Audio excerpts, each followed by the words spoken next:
om die preke, en elke week het Akker my opgeneem voor die tyd, en dan is dit sy Elzaan gestuur, Elzaan het 'n produk daarvan gemaak, ons het uitgestuur na die gemeente toe, so dit is 'n groot samewerking, so Akker dankie wat dit betref, maar ook nou nog steeds, dit ongeveer al intoelig in terme van die dag, boodskapies wat uitgestuur word, ek het dit natuurlijk, ek stuur dit vir Toekie, sy kyk daarna, sy stuur dit vir my terug, ek stuur dit weer van achter, ek stel dit in 'n formaat waar dit leesbaar is vir julle.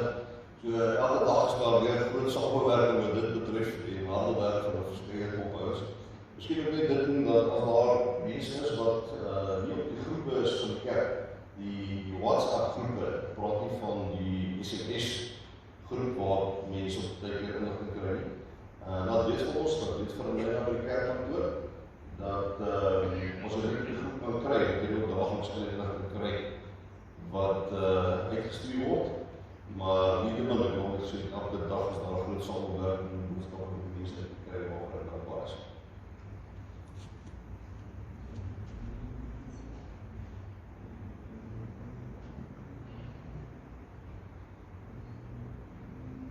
Kom ons bid saam.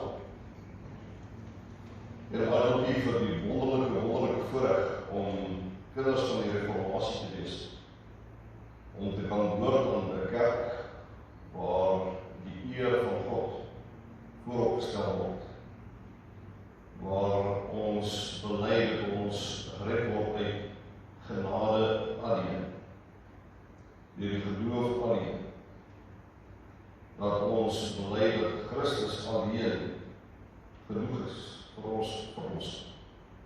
Ons dank Here vir u woord, waar ons kan lees en dat ons kan bely dat dit is genoeg. Dat geen openbaringe of mense se woorde hier bygevoeg kan word, mag word, moet word. Ons dank u ook dat ons vandag die voorreg het om weer te kan sit aan die tafel. Ons het in die tyd waar ons dit opneem is, as gevolg van die COVID-19 pandemie, het ons weer agtergekom wat 'n wonderlike voorreg dit is, om saam met gelowiges te mekaar te kom, om saam te lees in die woord, ja Here, om saam die nagmaal te kan gebruik. Ons eer u daarvoor, in Jesus naam, amen. Ons lees uit Lukas 22 van vers 31, terwyl hulle daarin blaai, herinner ek julle dat normaal word die nuwe Bybelvertaling, die 2020 Afrikaanse vertaling, kompleet het vooruitgeneem, as ook die afkondiging, daar sê dat die Bybels kan bestel. Ons skiewaarderij het ook 'n aanbod gemaak, dat julle almal wat die Bybel wil bestel, en dat die kerkkantoor doen, want sê dit was 'n massabestelling in 'n plaas van die Bybelboodskap, en bel haar dan, en dan kan julle dus weer haar bestel, en dan verdubbel die prijs wat daar staan, die speelsel prijs. Maar gaan dit dan net allemaal makkelijker maak, dink ek, so dankie hier en die ook vir die aanbod dit betref. Ons is 'n kort skrifgedeelte, en wat julle net moet ontleed, in dieselfde hoofstuk, het eentjie voor die gedeelte wat ons gaan lees, sien julle hier in Lukas 22 van vers 14, gaan het oor die instelling van die nagmaal. Dit wil ek vir ons sê, nou, ons sit in die resultaat vandag, nagmaal, dit is baie belangrik om dit op ag te neem. Dan, net die naamskrifgedeelte hier van vers 39, sien julle Jesus in Getsemane, Jesus word gevangen geneem, normaal die gedeelte van Jesus word verhoor, en hoofstuk 23, Jesus word gekruisig. Dit is baie belangrik om seker te maak in die konteks, as ons die gedeelte lees, wat is die wye konteks van die gedeelte? 'n paar versies, maar binne 'n baie belangrike konteks. Vers 31, skies toch. Simon het Jesus gesê, luister, die Satan het daarop aangedring om julle so sporing te sif, maar ek het vir jou gebid dat jou geloof jou nie begewe nie. As jy weer tot inkeer gekom het, moet jy jou broers versterk. Petrus sê vir hom, Here, ek is bereid om saam met u selfs gevangenskap en dood in te gaan. Maar hy antwoord, Petrus, ek sê vir jou, Die haan sal vannacht nie kraai voordat jy my 3 maal verloon het, deur te sê dat jy my nie ken. Ek raak op vers 31 en 32. Simon, Simon het Jesus gesê, luister, die Satan het daarop aangedring om julle soos koring te sif, maar ek het vir jou gebid, dat jou geloof jou nie begewe het. Die tema van die boodskap vandag is, Jesus bid vir jou, en Satan bid vir jou. Jesus bid vir jou, Satan bid vir jou. Broers en susters, ons kan ons teksgedeelte net verstaan in die agtergrond van die groter konteks waarin dit geskryf staan. 'n Paar verse vroeër in dieselfde hoofstuk vind ons dit dat die Here Jesus die nagmaal ingestel het met die tekens van sy dood, die brood en die wyn, wat sy dui op sy liggaam en sy bloed. En kort na hierdie gedeelte vind ons die werklike lyding en sterwe van ons Here Jesus. Ons teks vandag is dus die skernier wat die tekens van Christus se sterwe, oftewel die nagmaal, verbind aan sy werklike sterwe. En in ons teks sien ons ook die nagmaal en die sterwe van Christus daarin ingebed. Ons kom weer terug daarna. In ons teks begin die Here Jesus deur Petrus aan te spreek met Simon, Simon. Dis die derde keer in die evangelie dat die Here Jesus 'n naam so herhaal. By geleentheid sê hy, Martha, Martha. Hy sê ook by geleentheid, Jerusalem, Jerusalem. En wanneer die Here Jesus so 'n naam herhaal, dan is dit om te sê, let op, gee aandag. Wat nog meer opvallend is in hierdie teks is dat die Here Jesus se volgende woord is, luister. Luister. Ons kyk hier, dis 'n 3 dubbele beklemtoning. Die Here Jesus sê vir Petrus, so sterk as dit moontlik kan wees. Petrus, luister na my. Let op. Want dit wat ek nou vir jou gaan sê, oortref alles wat ek nog vir jou gesê het tot nou toe in belangrikheid. Petrus, gee aandag. Nou wat, broers en susters, is hierdie krities belangrike boodskap? Simon, Simon, het Jesus gesê, luister, die Satan het daarop aangedring om julle soos koring te sif. Die Griekse woord wat hier gebruik word vir aangedring is ezekisato, wat beteken om inniglik te smeek. Satan het gebid vir jou. Ja, jy het nooit daaraan gedink dat Satan vir jou bid. As ons met die wisselvorme speel van bid, naamlik bid, bedel, bot, kan ons sê, Satan het vir jou 'n bot ingesit. Hier Jesus sê, Satan het aangedring daarop om julle soos koring te sif. Die koring daai tyd is gesif deur die koring en die kaf en die strooi saam op 'n groot, grobbe sif te gooi en dan heen en weer en op en af te beweeg, te skud, sodat die swaarder koringkorrels onder die sif kan lê. Die ligter strooi en die kaf het dan boop lê. En die boer dan die kaf en die strooi afgesteek en weggegooi in die wind. Dan het net die goeie koringkorrels agtergebly. Maar die proses soos dit hier beskryf word in ons teks, eindig by die strooi en die kaf, wat bo op die koring bly lê.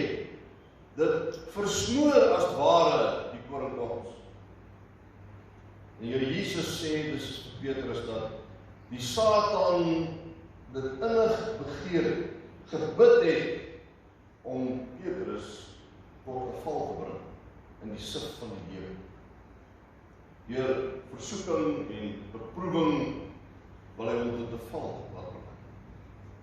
En opvallend is dat die Here Jesus hom op sy ou naam noem. Simon. Nie Petrus. Nie die rots nie. Want hy is net die rots, hy is net Petrus as hy in Christus is. Jy moet weet, my broer en suster, dat Satan wil jou tot 'n val bring. As jy het nog nie geweet nie. Satan wil jou bid graag tot 'n val bring. Hy het gebid vir jou. Hy het 'n bod ingesit vir jou. Hy het, soos die Griekse woord sê, innig gesmeek om jou te kan hê. Maar Satan haat Christus. Satan haat die kinders van God. Ons wat God se kinders is, het ook, soos Petrus oor Christus bely, U is die Christus, die Seun van die lewende God. En Satan sou, as hy enigstens kon, ons daardie belydenis wou laat terugtrek. Genadiglik, as jy eenmaal 'n kind van God is, dan is jy altyd 'n kind van God. Ons noem dit die leer oor die volharding van die gelowiges. Maar broers en susters, is opvallend dat Petrus volgens ons teks nie die sif gespaar sou word. En so ook ons nie. En dis soms in die sif van die lewe, te midde van versoeking en beproewing dat ons gehoorsaamheid op die spel geplaas word. Dis dikwels daar waar Satan ons sy slag slaan en my wil laat struikel en my op daardie manier God se eer wil laat aanpas. Baie keer staan ons moedig tussen versoekings en beproewings. Maar dikwels is dit wanneer beproewings aanhou dat die sif van die lewe of die sif van Satan ons van die spoor af bring. Dink aan Job.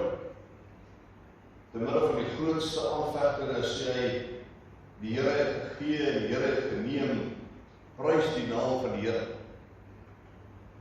Maar net 2 hoofstukke verder lees ons hoe Job sy eie geboortedag vier.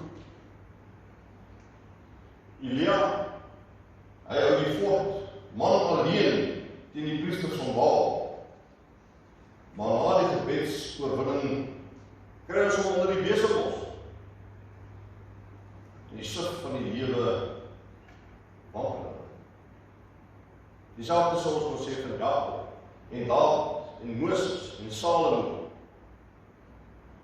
Maar die wonderlike, broers en susters, is dat ons lees dat die Here Jesus sê in vers 32, maar ek het vir jou gebid, dat jou geloof jou nie begeer. Hoor jy? Maar ek het vir jou gebid, dat jou geloof jou nie begeer. Ons het net gehoor dat die Satan vir ons gebid, dat hy vir ons bid, dat hy vir ons bid, sodat ons tot 'n val sal kom, dat hy innig daarvoor smeek, dat hy vir jou 'n bod ingesit het. Maar hier hoor ons van die Here Jesus, maar ek het vir jou gebid. Maar ek het vir jou gebid. Ja, wonderlik net om te hoor, om te weet dat die Here Jesus vir my bid. Die vorm van die Griekse werkwoord hier dui oor oneindigheid. Ek het vir jou gebid. Ek is besig om vir jou te bid. Ek sal altyd vir jou bid.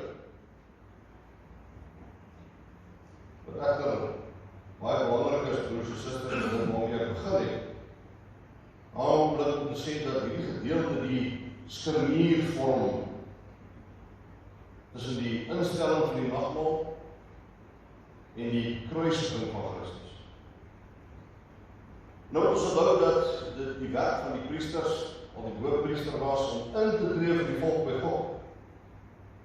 Hy het by God die offers vir die volk gebring en gaan bid vir die volk. En wanneer die Here Jesus dus in die konteks vir Petrus sê dat hy vir hom gebid het, dan dui dit ook op sy taak as die hoëpriester En hy het nie net 'n offer gebring namens sy kinders. Nee, hy het die offer geword.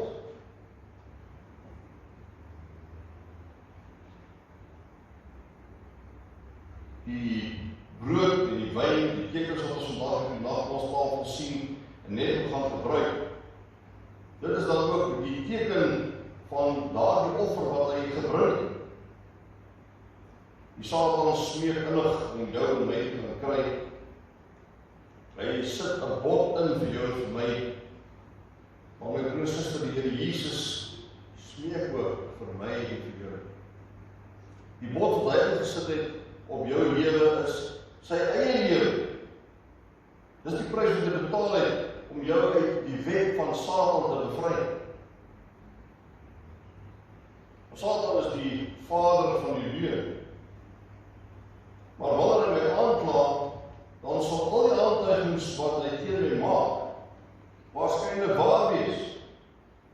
Satan sal dan sê, Here, sien nie wat het hierdie nou alweer gedoen? Het jy gehoor hoe praat hy, wat hy sê?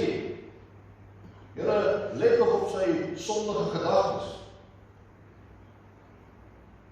En alles sal waar wees.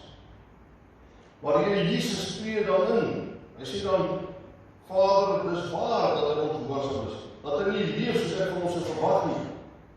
Maar hier is my bod vir hom. My liggaam en my bloed. Ik kan vertellen dat hy 'n ou tannie wat op sterwe gelê besoek het. Dat is 'n ou moeilike tannie. Hy het gedink dat die tannie beslis nie gereed is om te sterwe. En hy vra haar toe, tannie, is jy bang om dood te gaan? Waarop sy antwoord, nee, ek is glad nie bang om dood te gaan. Hy vra maar wat maak tannie so seker? Hy sê wel, dit is wat hoe my geleer het, dat ek ook in my sterwe in die hande van Christus is. Hy is steeds nie oortuig van die tannie wat hy is 'n ou hartklop geken het, van haar antwoorde en hy sê toe, maar sê nou net, tannie glip in die dood, deur Jesus se vingers. Hy sê antwoord toe, maar moenie, ek is dan deel van die liggaam van Christus. Ek kan nie deur sy vingers glip nie. Ek is een van sy vingers. En asof hierdie waarheid nie verskoning genoeg is, die vervolg die tannie met, en doen nie weet, ons Vader, of ons Here sal die Vader sê, Vader, ons kan haar nie laat verloor gaan. Ek het haar te lief.